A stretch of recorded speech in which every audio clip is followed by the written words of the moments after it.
Salam sejahtera, saudara yang kekasih di dalam nama Tuhan Yesus Kristus. Kembali kita bertemu dan sekarang kita akan memikirkan topik lagi di dalam manusia dan dosa.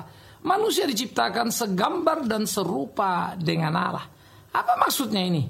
Imago Dei, ya, segambar serupa dengan Allah. Itu istilah Latinnya dan kita sering mendengar itu. Tetapi mari kita sekarang belajar memahami kalimat yang sering kita ucapkan itu supaya kita mempunyai pemahaman yang tepat, bukan? Dikatakan di dalam Kejadian pasal 1 ayat 26 dan 27. Kejadian 1, 26, 27 ini menjadi bacaan kita.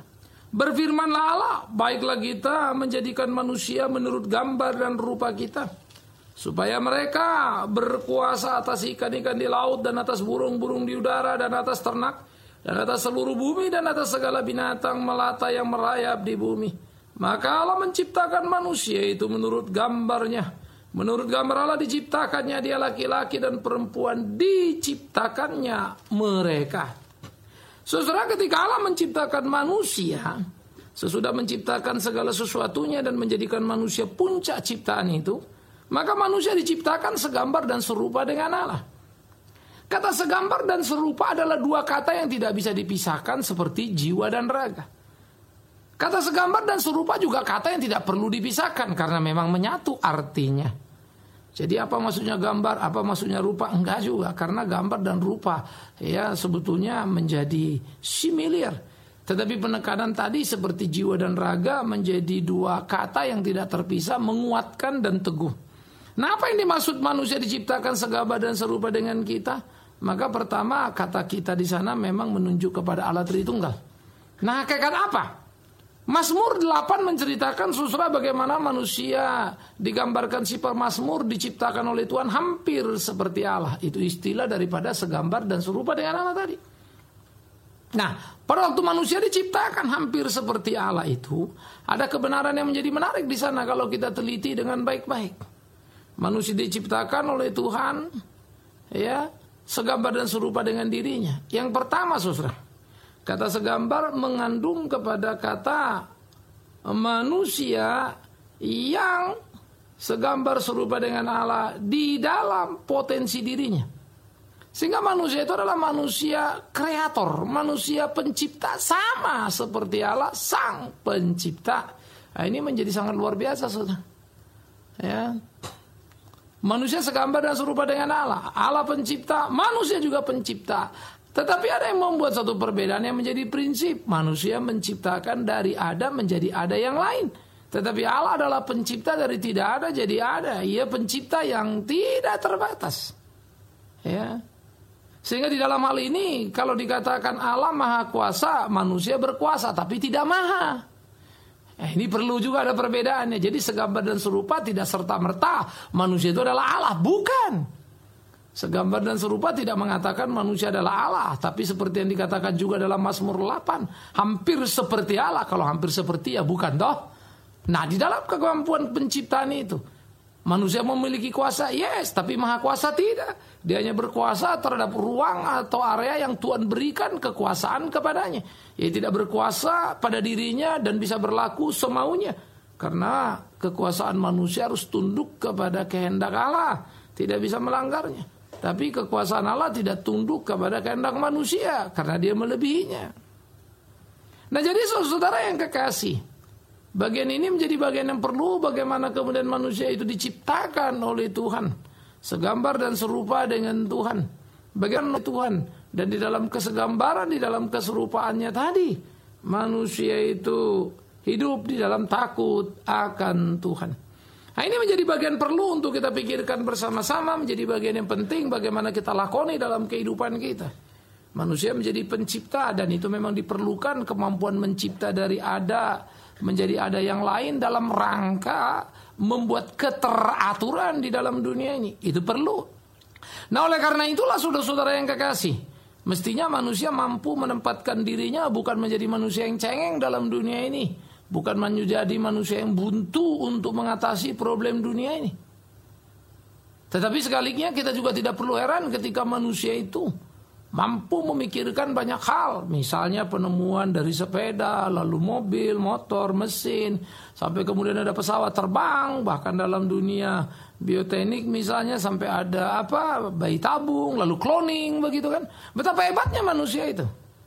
Tetapi jangan lupa, karena memang Tuhan menciptakan manusia segambar dan serupa dengan dirinya. Hanya saja karena manusia sudah berdosa, sehingga arah dari kemampuan yang ada, arah dari potensi yang terkandung pada dirinya selalu mengarah ke tempat yang salah, ke tempat yang menyedihkan Tuhan, ke tempat yang mestinya manusia tidak pergi dan ada. Ini ironis. Nah, jadi saudara-saudara dikasih oleh Tuhan Yesus Kristus, pemikiran-pemikiran seperti inilah yang perlu untuk kita tumbuh kembangkan. Bagaimana kita seharusnya memainkan peran kita dalam hidup keberimanan kita, untuk boleh kita hidup memuji dan memuliakan Tuhan. Kita bisa melakukan apa yang menjadi kehendaknya dan bertumbuh di sana untuk puji hormat bagi namanya. Itu menjadi amat sangat perlu. Dan jadi di dalam bagian seperti ini, kita sudah belajar satu fakta, kita belajar satu hal, kita belajar satu kebenaran, bahwa Allah menciptakan kita segambar dan serupa dengan Dia dalam potensi sebagai kreator tadi, pencipta tadi. Aspek yang kedua, saudara-saudaraku, Allah menciptakan kita segambar dan serupa dengan Dia di dalam hakikat dirinya. Bagaimana kemudian kita mampu merepresentasikan Allah itu, entah di dalam kasih-Nya, entah di dalam kesuciannya, ya, entah di dalam banyak hal pada dirinya yang ada pada kita. Tetapi bedanya lagi tadi, Dia tidak terbatas, kita terbatas. Tapi kita mampu mengekspresikan itu sehingga betul-betul manusia menjadi gambar dan rupa Allah dengan bahasa sederhana. Mestinya kalau orang melihat manusia yang adalah gambar dan rupa Allah, maka dia akan mengenal Allah dari kehidupan yang dilihatnya dari kita. Itu dia. Tetapi kalau kemudian kita hidup tidak sesuai dengan gambar dan rupa Allah, maka kita adalah kekacauan yang mengerikan dalam kehidupan kita. Jadi saudara-saudaraku yang dikasihi oleh Tuhan Yesus Kristus, inilah yang mesti kita pikirkan, inilah yang mesti kita perhatikan supaya kita bisa hidup seperti apa yang menjadi kehendak Tuhan. Inilah yang mestinya kita tumbuh kembangkan dalam kehidupan kita. Bagaimana kita memainkan peran kita sebagai seorang percaya, sehingga kita sungguh-sungguh melakoni atau melakukan apa yang Tuhan kehendaki. Ini menjadi perlu. Nah, oleh karena itu, saudara-saudaraku yang dikasihi oleh Tuhan Yesus Kristus, menjadi segambar dan serupa dengan Allah di dalam kehidupan orang percaya harus menjadi kehidupan yang diaktualisasi dengan utuh. Memainkan peran kita dalam keseharian kita, bagaimana kita hidup seperti apa yang Tuhan mau, menjadi penting untuk kita lakoni. Nah, jadi inilah yang perlu untuk kita tumbuh kembangkan dalam hidup keimanan kita. Bagaimana potensi yang ada pada diri kita, yaitu hakikat Allah yang kasih, yang suci, tetap ada dan terjaga dalam kehidupan manusia. Tetapi memang manusia sudah jatuh dalam dosa. Ingat, kesegambaran keserupaan itu diciptakan dalam ketidakberdosaan, sebelum manusia jatuh dalam dosa. Jadi saudara, kita bisa melihat bagaimana makhluk manusia ini menjadi manusia yang mempunyai kemampuan mencipta. Tetapi kedua, manusia ini menjadi manusia yang memiliki hakikat Allah. Hanya saja pada dirinya ada perbedaan kemahaan, yaitu maha tadi kuasa, manusia tidak. Hadir juga tidak, manusia tidak maha hadir. Saudara. Dia ada di satu tempat, ya satu tempat. Tapi kalau Allah ada di berbagai tempat sekaligus, itu maha hadir, manusia enggak. Tetapi kesegambaran, keserupaan bisa membuat manusia bisa hadir, tapi tidak di semua tempat, tidak saat yang bersamaan, kan begitu. Ya, jadi kualitas segambar dan serupa itu bisa kita pahami bagaimana unsur itu nyata pada diri manusia, tetapi bagaimana juga semua yang segambar serupa itu ada dalam ruang yang terbatas. Nah, nanti ini saya akan bicara pada bagian terakhir seri kita, sempurna dalam keterbatasan. Nah, jadi batas-batas itu memang memanusiakan manusia, namanya juga manusia ya. Ya ada batasnya, kalau nggak ada batas ya Allah itu. Mana bisa manusia kemudian tidak mau batas? Itu yang bikin celaka. Itu yang bikin kacau hidup manusia ini. Itu yang bikin manusia ini jatuh dalam dosa dan terpuruk nggak karu-karuan. Jadi, saudara-saudaraku yang dikasihi oleh Tuhan Yesus Kristus, bagaimana pergumulan dalam kehidupan orang percaya ini kita lakoni dan kita mainkan menjadi sesuatu yang perlu untuk kita pikirkan bersama. Nah, oleh karena itulah Manusia yang diciptakan segambar dan serupa dengan Allah, dengan potensi tadi sebagai kreator atau pencipta, dengan potensi yang kedua, hakikat Allah yang hidup di dalamnya. Dan yang ketiga, manusia diciptakan segambar dan serupa dengan Allah, juga manusia mempunyai potensi atau kemampuan relasi, berhubungan, yang kita sebut sebagai persekutuan. Pertama, antara manusia dan manusia. Pada waktu Tuhan menciptakan, dikatakan bahwa kemudian Tuhan menciptakan manusia itu diciptakannya dia laki-laki dan perempuan. Ini dulu. Sehingga ketika Tuhan menciptakan manusia, yang diciptakan itu bentuknya singular. Manusia, satu. Satu manusia, nggak ada dua jenis. Tapi di dalam kesingularan ciptaan manusia itu, Tuhan menciptakannya plural. Laki-laki dan perempuan. Sehingga laki-laki dan perempuan adalah kemajemukan di dalam kesatuan. Oleh karena itu relasi perempuan dan laki-laki itu adalah relasi timbal balik yang sangat menarik. Tidak ada diskriminasi di sana, tetapi juga tidak ada emansipasi di sana. Yang ada adalah partisipasi di mana dua orang berperan memainkan peran yang berbeda untuk menjadi satu. Karena Tuhan bilang dua orang itu bukan lagi dua, tetapi sekarang jadi satu. Wow, ini memang menjadi relasi yang sangat unik, yang sangat dalam, yang sangat hebat. Dan saya menyadari banyak sekali, saya pikir orang-orang Kristen yang tidak setuju dengan diskriminasi. Tapi masih ada saja kemudian gereja-gereja tertentu yang memahami diskriminasi itu sebagai sesuatu yang benar. Tetapi saya pikir banyak sekali gereja dan semua orang Kristen akan setuju emansipasi itu penting, perlu dan benar. Padahal sebetulnya Alkitab tidak pernah mengajarkan itu. Yang diajarkan Alkitab adalah partisipasi. Tuhan menciptakan manusia satu singular, diciptakannya dalam kepluralan atau kemajemukan laki-laki dan perempuan supaya dua orang itu menjadi satu, bukan saling meniadakan, tidak ada diskriminasi. Menjadi satu, tapi bukan menjadi sama, tidak ada emansipasi. Emansipasi kan jadi sama. Kita nggak disuruh jadi sama laki-laki dan perempuan, tapi jadi satu dalam kepelbagaian perbedaan. Nah karena itu keunikan, keunggulan berelasi di dalam hidup manusia itu hebat sekali. Sehingga kalau dalam binatang jantan betina, ya sudah tidak ada cerita di sana jantan dan betina itu kemudian berpartisipasi dan seterusnya. Si jantan itu kalau sudah selesai menjantani, dia mau pergi kemanapun ya selesailah, sudah kan begitu saja. Ya, tidak ada keterikatan di antara mereka karena mereka tidak mampu untuk memahami apa yang dimaksud dengan relasi. Itu sebab manusia mengenal lembaga pernikahan, manusia mengenal lembaga masyarakat. Karena ada hubungan satu dengan yang lainnya di dalam hubungan relasi tadi. Itu dimulai dari dua orang yang bernama laki-laki dan perempuan, lalu menjadi keluarga, lalu keluarga menjadi masyarakat, lalu masyarakat itu menjadi negeri, negeri itu menjadi dunia dan seterusnya. Bertambah dan bertambah dan bertambah banyaknya jumlah manusia. Jadi apa yang ada di dalam dunia ini dengan segera, dengan mudah kita pahami. Karena kita tahu cikal bakalnya, asal muasalnya itu ada di Alkitab, di dalam kitab Kejadian yang kita baca tadi. Itulah pentingnya kita belajar untuk mengenal manusia menurut Alkitab apa sebetulnya. Nah jadi kalau seperti contoh tadi kan, kita tidak menerima diskriminasi, tapi bukan juga berarti kita emansipasi. Jadi kekristenan menyodorkan panggil Alkitab, partisipasi. Wow, indah, menyenangkan. Nah jadi saudara yang kekasih, di dalam keunggulan, keunikan kehidupan manusia tadi, sudah seharusnya lah manusia itu hidup dalam kesatuan, kedamaian di kepelbagaian. Gak seperti sekarang kan, perbedaan menjadi malapetaka yang mengerikan. Saling meniadakan menjadi semangat yang menakutkan. Itulah manusia berdosa. Nah mestinya kita sebagai orang yang mengerti kebenaran itu, ayolah kita berpacu untuk kemudian membangun kedamaian, kesatuan. Dan bukan terlibat di dalamnya, menjadi bagian yang merusakkan. Saudara-saudara yang dikasih oleh Tuhan Yesus Kristus, cobalah pikirkan, cobalah perhatikan, cobalah simak dengan baik-baik. Bagaimana seharusnya kehidupan ini kita jalani, kita lakoni dan kita menangkan. Maka di dalam ciptaan tadi sebagai relasi, maka manusia tadi ingat satu ya, nggak ada duanya itu. Jadi jangan menghina perempuan. Tak perlu mendewa-dewakan laki-laki, karena sama dia, sama-sama gambar dan rupa Allah, laki-laki dan perempuan. Bukan hanya satu yang gambar dan rupa Allah, yang satu tidak.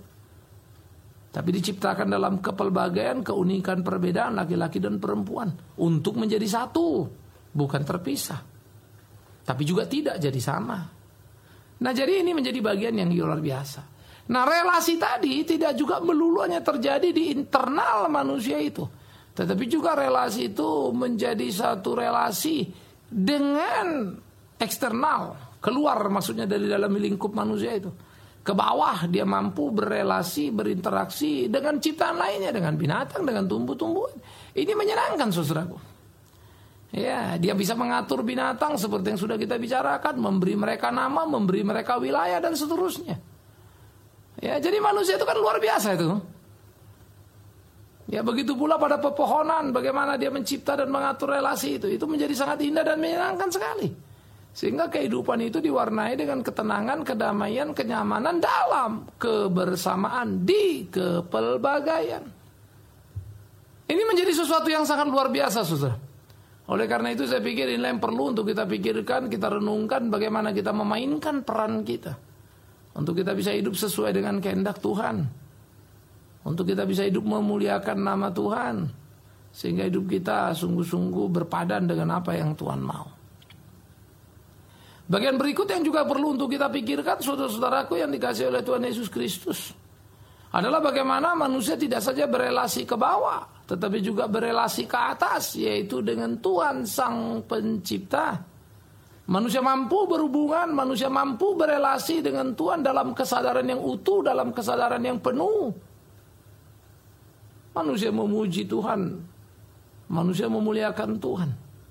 Binatang-binatang tidak mampu melakukan apa yang dilakukan oleh manusia. Saya suka bertanya ya di dalam kelas-kelas kalau saya lagi ngajar misalnya atau lagi bersekutuan. Kira-kira burung-burung itu memuji Tuhan enggak ya? Pasti banyak yang menjawab iya. Karena lagu sekolah minggu kan bilang gitu ya. Burung berkicaulah senang semuanya datang dan memuji Tuhan kan gitu. Dan seterusnya. Maka ketika dikatakan semua burung-burung itu menyanyi memuji Tuhan. Apa iya? Maka saya akan menjawab tidak. Karena kesadaran burung akan hakikat dirinya sangat berbeda dengan kesadaran manusia. Kesadaran burung akan hakikat dirinya adalah kesadaran yang bisa dipahami, yang bisa dimengerti oleh burung itu. Bahwa burung itu adalah burung yang mempunyai insting tetapi tidak ada kesadaran yang tinggi. Sehingga dia tidak mampu menyadari hubungannya dengan Tuhan dan berelasi. Tetapi burung yang warna bulunya bagus itu, burung yang suaranya merdu itu ketika menyanyi membuat orang bertanya betapa hebat Sang Pencipta. Maka secara tidak langsung burung itu memang memuliakan Tuhan yang menciptakan dia. Tapi tidak langsung. Seperti Tuhan juga berkata, lihatlah burung pipit itu. Siapa yang pelihara itu? Enggak ada. Hidup juga itu kan. Karena Bapakku yang memberi mereka itu hidup. Itu kedaulatan Allah atas burung-burung. Tapi burung-burung itu tidak pernah mengerti hakikat dan Allah tidak pernah berbicara dengan burung. Yesus juga tidak pernah berbicara dengan burung. Tetapi dengan kita, dengan manusia. Ia berbicara dan bahkan menjadikan burung itu contohnya betapa lebih rendah dari kita tapi terpelihara. Tetapi burung itu tidak pernah mengucap syukur karena itu. Tapi kita sebagai orang yang diciptakan, yang mampu berelasi, maka kita memuji dia, bersyukur kepada dia. Kita menaruh harap kepada dia. Potensi itu Tuhan taruh pada diri kita. Yang karena itu kita sering disebut menjadi manusia beragama. Bagian ini akan kita bicarakan nanti pada bagian berikut. Sehingga saudara-saudara yang kekasih, sebagai manusia yang diciptakan dalam keunggulan seperti itu, betapa amat sangat luar biasanya manusia yang diciptakan segambar dan serupa dengan Allah itu. Sehingga dalam kesegambaran dan keserupaan tadi kita melihat bagaimana manusia adalah manusia yang bisa mencipta seperti Allah bisa mencipta. Diberikannya potensi itu pada diri kita. Manusia adalah manusia dengan segala keunggulan yang ada pada dirinya. Ya, bukan saja bisa mencipta, tetapi kemudian juga manusia adalah manusia yang memiliki hakikat ilahi sebagai gambar dan rupa Allah. Manusia tahu apa itu kasih, kesucian dan seterusnya. Hanya saja di dalam hakikat Allah ini ada perbedaan manusia dan Allah. Jika Allah itu maha tahu dalam pengertian mahanya, manusia yang enggak. Maha itu tidak ada. Yang tidak ada pada diri manusia juga tidak bisa hadir. Maha hadir itu ya, manusia itu juga bukan maha kuasa. Sehingga di dalam bagian seperti itu, saudaraku, kita melihat bagian yang menjadi sangat indah. Kalau manusia bisa jatuh dalam dosa, apakah Allah bisa jatuh dalam dosa? Jawabannya jelas tidak. Loh, kenapa tidak? Kan segambar dan serupa. Jangan saudara lupa, manusia diciptakan hampir seperti Allah, tetapi bukan Allah. Manusia diciptakan berkuasa tapi terbatas, bukan seperti Allah, tidak terbatas. Jadi kita juga mesti konsisten, sehingga dengan mudah kita akan mengerti kenapa kemudian nanti manusia itu bisa jatuh dalam dosa dan kenapa harus jatuh dan seterusnya. Itu menjadi persoalan sederhana, bukan lagi persoalan yang membingungkan. Karena manusia salah memainkan peran untuk wilayah yang diberikannya. Nanti kita membicarakan itu dalam sempurna dalam keterbatasan. Manusia kebablasan. Jadi kembali kepada hakikat gambar dan rupa Allah yang luar biasa tadi. Manusia sebetulnya hidup dalam keunggulan yang tidak terbilang. Itu sangat menyenangkan. Tapi manusialah kemudian yang merusak segala sesuatunya. Mengacaukan segala sesuatunya. Dan itu sangat menyedihkan. Oleh karena itu saudara-saudara yang dikasih oleh Tuhan Yesus Kristus, memikirkan kebenaran itu tidak bisa sepotong, tidak bisa separuh, tetapi seutuhnya. Supaya kita bisa memikirkan dengan benar apa yang menjadi kehendak Tuhan itu di kehidupan kita. Camkan itu, pikirkan itu. Dan lakonilah apa yang Tuhan mau supaya sungguh-sungguh hidup kita menjadi hidup yang menyenangkan hatinya. Supaya di dalamnya sungguh nama Tuhan dipermuliakan. Jadi ini menjadi pergumulan serius, pergumulan penting. Bagaimana kita bertanding dalam kehidupan kita. Belajar untuk taat dalam apa yang Tuhan mau dan hidup segambar serupa dengan Allah supaya hidup kita menjadi hidup yang sungguh-sungguh. Luar biasa bukan? Karena itulah mari kita meneropong diri kita dari perenungan kita. Apakah kita segambar dan serupa dengan Allah? Semoga dengan berpikir itu saudara bisa menemukan diri. Saudara hidup seperti yang Allah mau apa enggak ya? Iya, aku ini mah ngerusak. Bisanya ngancurin melulu dalam relasi ribut melulu misalnya ya. Dalam potensi hakikat ya kabur, dibilang kasih enggak, dibilang apa enggak, dibilang ini enggak misalnya. Dan yang lain-lainnya. Biar itu menjadi perenungan kita, pemikiran kita supaya kita mendapatkan satu keutuhan kebenaran itu dan hidup di dalamnya. Tuhan menolong kita untuk merenungkan diri kita. Apakah kita sudah meng-create sesuatu di bumi ini untuk hidup bersama atau sebaliknya? Kita hanya punya kemampuan untuk merusak dan merusak dan merusak. Biarlah ini menangatkan kita akan hakikat diri kita sebagai ciptaan Allah yang diciptakan segambar dan serupa dengan Allah. Semoga ini menjadi tantangan serius bagi kita untuk bisa dikenali sebagai manusia yang segambar dan serupa dengan Allah. Amin. Mari kita berdoa. Tuhan, kami bersyukur, kami berterima kasih untuk pelayanan media Antioquia. Bersyukur, berterima kasih untuk tiap saudara yang sudah mendukung dalam pelayanan, yang terus menikmati pemberitaan yang bergumul di tengah-tengah kehidupannya. Tuhan, tolonglah kami semua untuk bisa bersama-sama memainkan peran kami masing-masing. Hamba mau berdoa untuk kebenaran firman-Mu. Biar kuatkan, sadarkan kami untuk menyadari hakikat diri yang segambar dan supaya kami berjuang dan hidup seperti apa yang Allah mau dan tidak menjadi salah. Terima kasih Tuhan, kami serahkan hidup kami ke dalam tangan-Mu. Di dalam nama Yesus Kristus Tuhan kami ucap syukur dan berdoa kepada Bapa di dalam sorga yang sudah menciptakan kami di dalam Allah Tritunggal segambar dan serupa dengan Tuhan. Terpujilah Tuhan. Amin.